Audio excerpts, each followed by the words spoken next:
Imagine what life is like when you wake up 365 days a year looking just like Santa Claus. A man named Sal Lizard has looked that way since he was in his 20s, and since that point he has embraced playing Santa with an inspirational and contagious passion for the Christmas spirit. What else can you do in that situation? Sal joins us now to talk about what it's like to live and breathe Christmas every day of the year. Good morning, Sal. Good morning, Chris, and good morning, Amanda. Wow, you look great. Okay, Sal, tell us how you got started and what a year in your life is like.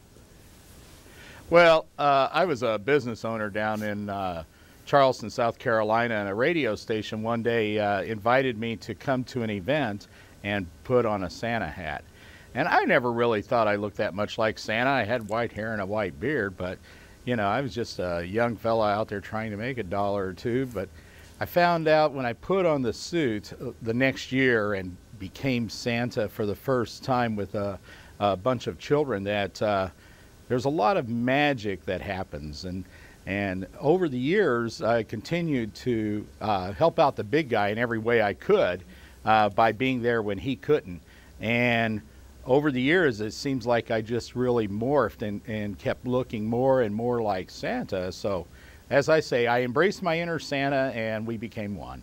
Now, you've written this book, Being Santa Claus, What I've Learned About the True Meaning of Christmas. What are some stories that you can share with us about it this morning, Sal? Well, you know, there's a lot of stories in there. Most of them are pretty funny because children, you know, as has been said in the past, say the darndest things. And one little cute short story that I like to share with folks is it happened when I was at a store and I was standing in a checkout line, and this little girl came over to me and she said, "What's your name?" And I look over and I see her mother standing there smiling brightly, but I wasn't sure what her mother had said.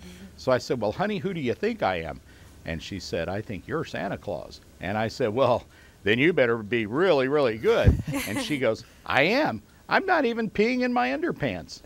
So, well, there you go. I love the things kids say. Now, you talk a little bit about not underestimating the power of children, not just what they say, but how have they maybe influenced you over the years? You know, it's really funny because in the beginning, I didn't know how to answer some of the questions. And children have some pretty tough questions, but they want to believe. And so one of the things one of the ways they've influenced me is they've really kept me on my toes, and I have to think about what I'm saying to them. A lot of people don't realize just how much children listen to what they're saying. This is why I, early on, used to smoke, and of course I was a social drinker, but I quit doing that stuff because I didn't want to confuse children, because you never know where they're going to pop up, and they are watchful. And so for that reason, I've tried to be loyal to Santa and portray him in a very positive way. And all that came about because of my concern for children and what I learned from them. Mm-hmm. Well, we have just another second or two. Any other funny stories that come to mind? I'm sure you've heard 1,000 different things at 1,000 different times. Well, you know, there is one that is not necessarily so funny, but there was a lady pulling a little boy towards me one day at a store, and it was summertime, and he was crying and putting his feet out in front of him because he didn't want to be dragged to me. And she said, "Santa, would you tell little Johnny that he's been a bad boy and he's not getting anything for Christmas?"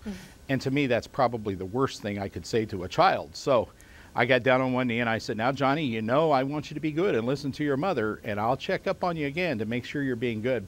But let me remind Mom of something." And I looked up and said, "Remember when you were his age and you got on my naughty list? You still turned out okay." So she smiled and said, "Yes, you're right." And of course, he smiled also.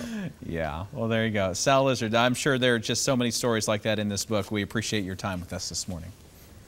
Oh, thank you. And Merry Christmas to you and the folks out there in Kansas. Absolutely. Okay, Merry Christmas to you. Thanks. All right, stay with Bye-bye. We got the ho, ho, ho. All right, stay with us. We'll be right back.